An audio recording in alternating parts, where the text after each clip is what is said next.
ally and MDMK chief Vaiko met the Prime Minister-designate Narendra Modi and the BJP President Rajnath Singh today and voiced his opposition over the invitation sent out to the Lankan President Mahinda Rajapaksa to attend the swearing-in ceremony on Monday.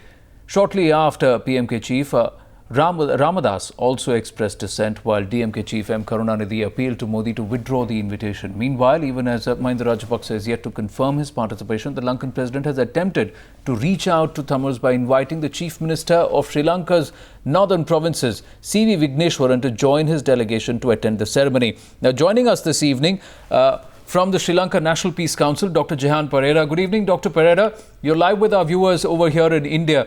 What is Sri Lanka's response to this invitation? How is it being seen over in Sri Lanka? The situation here is that at the present time, the Chief Minister of the Northern Province, Mr. Vigneshwaran, appears to have declined the invitation. And the reason has not been, I'm not sure what the reason is, but it very well be that he does not want to be seen as fitting into the Sri Lankan president's plan, because he has probably not been consulted about whether he actually likes to accompany the president to India. But Dr. Perera, what about the Lankan president? We have not yet received a confirmation from Sri Lanka yet, but will Mahinda Rajapaksa be visiting? Because there is a lot of criticism and protest being expressed and dissent being expressed by the southern parties, especially from Tamil Nadu, even in India too. I think the president would like to visit Delhi very much because he sees an opportunity to make a new beginning in the relationship with India, which has soured over the past few years, especially after India voted against Sri Lanka at the UN Human Rights Council in Geneva.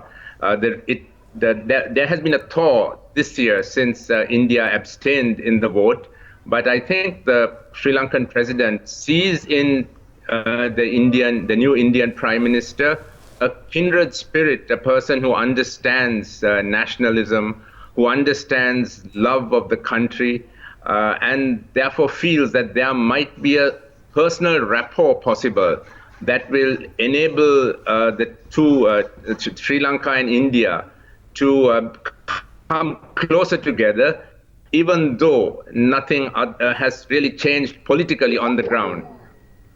Right, Dr. Jehan Perera, thank you for talking to us this evening here on Times Now. Let's also listen to what the MDMK chief Vaiko had to say earlier in the day post his meeting with the BJP President Rajnath Singh. We have been expecting you. I expect that Mr. Narendra Modi to take this country to dizzy heights. We have got fervent hope even today. But if he is present there, the diplomatic niceties, if the bureaucrats extend that argument, I cannot accept that. And don't equate Pakistan with Sri Lanka. The people who are living in Pakistan who have got umbilical relationship with India, they have not butchered and massacred after the 50s. We have entered confronted them in 4 battles. But here, more than 1,57,000 Tamils, men, women, children were brutally massacred and killed by the Sri Lankan government using its armed forces. So they have committed the genocide, and don't bring him here.